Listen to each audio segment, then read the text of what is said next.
Hi viewers, welcome back to ஆயுதம் அறிவோம். Israel இந்தியாவிற்கு செம்மையான ஆஃபர் ஒன்று கொடுத்துருக்காங்க.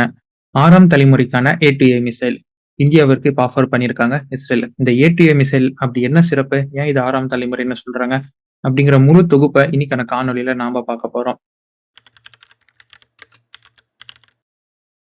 இந்தியா இஸ்ரேலுடைய உறவு அப்படிங்கிறது வெறும் இந்த டெரரை மையப்படுத்தி மட்டும் இல்ல, இது ஒரு ஸ்ட்ராட்டஜிக் ரிலேஷன்ஷிப். வாங்க இன்னைக்கான காணொலியில இஸ்ரேல் இந்தியாவுக்கு எது மாதிரியான ஆஃபரை கொடுத்திருக்காங்க, இந்த உறவு எப்படி அப்படிங்கிறத முழுமையா பார்த்து தெரிஞ்சுக்கலாம்.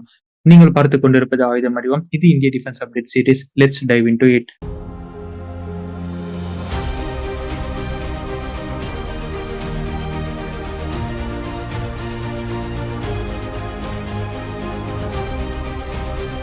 ஸ்ட்ராட்டஜிக் பார்ட்னர்ஸ் 1990களில் இந்தியாவிற்கு 2 ஸ்ட்ராட்டஜிக் பார்ட்னர்ஸ் மட்டுமே இருந்தாங்க.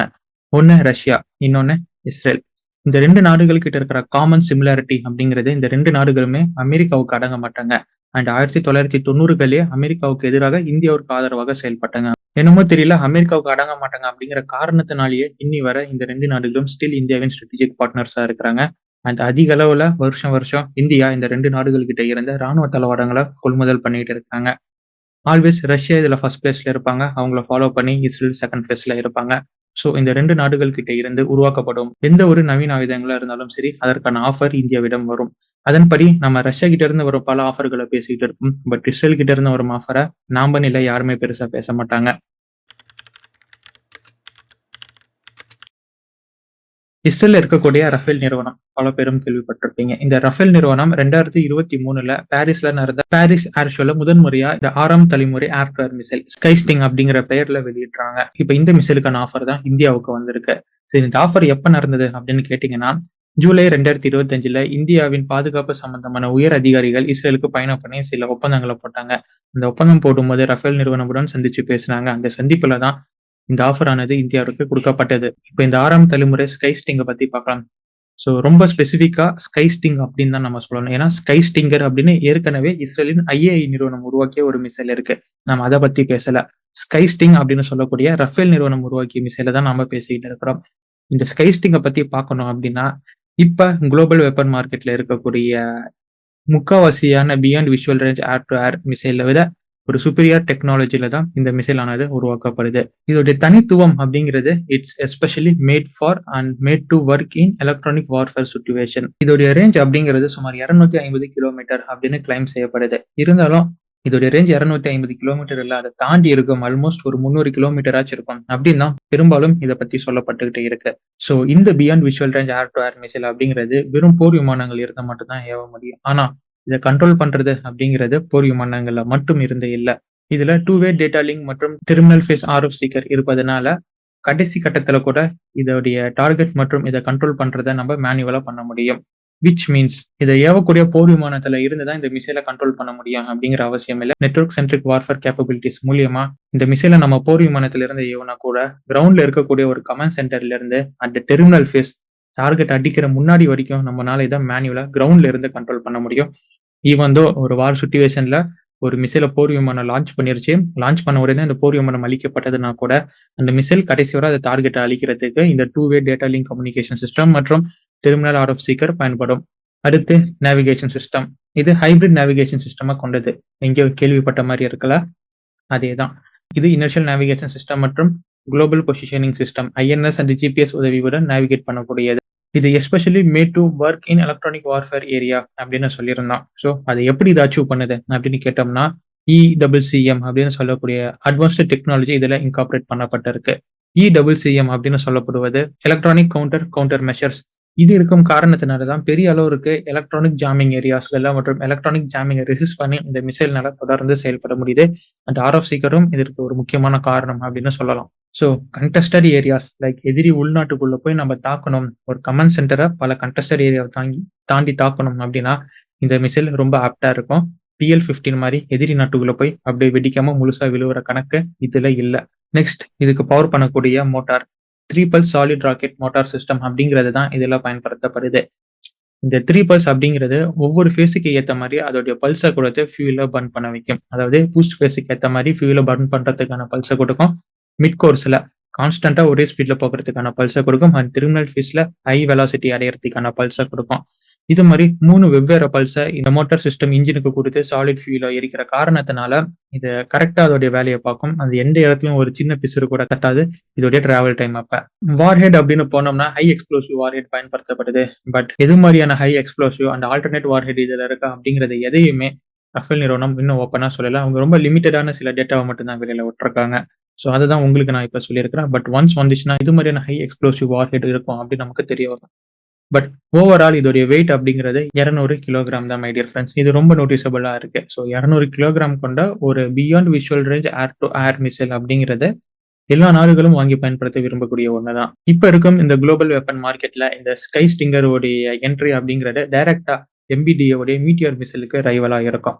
பட் மீட்டியர் மிசைலை விட ஒரு படி இது எங்க அதிகமா இருக்குன்னா அந்த ECCM அப்படிங்கிற டெக்னாலஜி கொண்ட காரணத்தினால ரொம்ப ஆக்டிவா அண்ட் ரொம்ப ரெசிஸ்டண்டா எலக்ட்ரானிக் ஜாமிங்க்கு எதிராக இது செயல்பட்டு கண்டஸ்டட் ஏரியாக்குள்ள பூந்து விளையாடும். இதுதான் இதை மீட்டியரை விட ஒரு படி மேல வச்சிருக்கு. சரி, இது 6ஆம் தலைமுறைக்கான ஏர் டு ஏர் மிசைல் அப்படின்னு சொல்லப்படுது. அந்த விவகாரத்துக்கு வந்தோம்னா just only advertised for business. முழுக்க முழுக்க ஒரு பிசினஸ் ரீதியாக தான் 6ஆம் தலைமுறைக்கான ஏர் டு ஏர் மிசைல் அப்படின்னே கிளைம் செய்யப்படுது.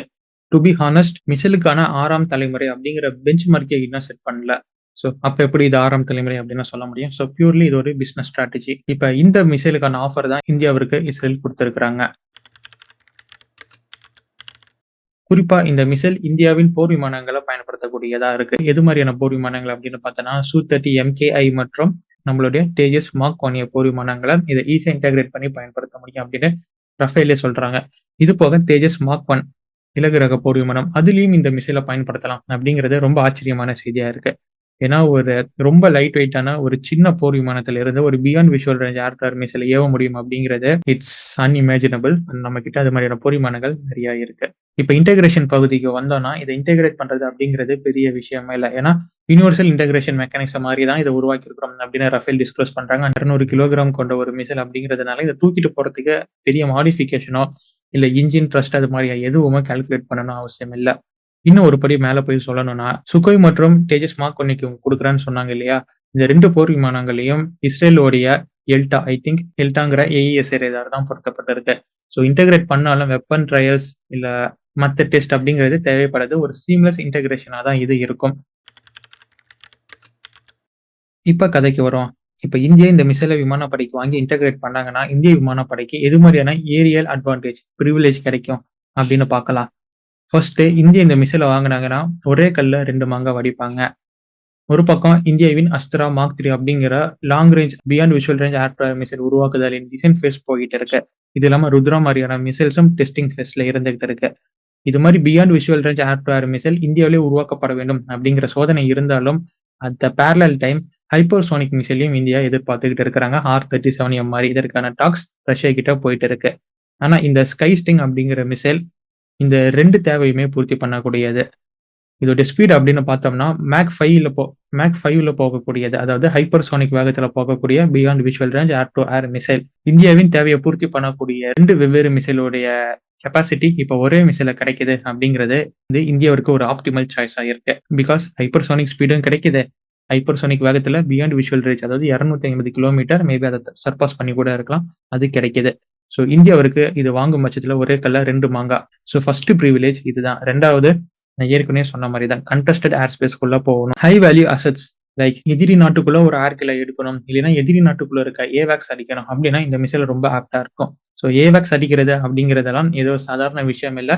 ஏவாக்ஸ் கிட்ட மிசைல் வருதுனாவே அதை ஜாம் பண்ணக்கூடியது, அதை ரெசிஸ்ட் பண்ணக்கூடியது அப்படிங்கிற எல்லா வகையான கவுண்டர் மெஷர் சிஸ்டமே ஏவாக்ஸ் எடுக்கும். ஸோ அதை சர்பாஸ் பண்ணி அந்த ஏவாக்ஸை ஏர்ல போட்டு தள்ளணும் அப்படிங்கிறது ஒரு மிசைல் சாதாரணமாக அடையக்கூடியது இல்லை. ஸோ சொபிஸ்டிகேட்டட் மிசைல் தான் அதை பண்ணும். அந்த மிசைல் தான் இந்த ஸ்கை ஸ்டிங் அப்படிங்கிறத ஊர்ஜிதமா சொல்ல முடியும். Finally we get technology transfer. ஆத்ம நிர்பாரத் வழியாக இந்த மிசைல் இந்தியாவிலே உருவாக்கப்படும் அப்படிங்கிறதும் ரஃபேல் சொல்லியிருக்கிறாங்க. ஸோ இதெல்லாம் இந்தியா அடையக்கூடிய ப்ரிவிலேஜஸ். ஏற்கனவே இந்தியாவின் விமானப்படை அப்படிங்கிறது ஸ்பைஸ் 2000, ராம்பேஜ், லோரா மாதிரியான மிசைல்களை பயன்படுத்திட்டு அதுல ரொம்ப எக்ஸ்பர்டீஸ் ஆனவங்க. ஸோ இப்போ புதுசா ஒரு மிசைல் வருது அப்படிங்கிறது அதை பத்தி ஸ்டடி பண்றது, அதை பத்தி நம்ம எக்ஸாமின் பண்ணி அதற்கான ஹோம்ஒர்க்ஸ் பண்றது அப்படிங்கிறதெல்லாம் பெரிய சிரமமா ஏற்படுது. ஸோ சீம்லெஸ் ப்ராசஸா தான் இதை யூஸ் பண்ற வரைக்குமே நமக்கு போகும். Because we are expertise in Israeli missiles. ஆக இந்தியாவுக்கு இந்த ஸ்கை ஸ்டிங் அப்படிங்கிறது ஒரு ஆடட் அட்வான்டேஜா தான் பார்க்கப்படும்.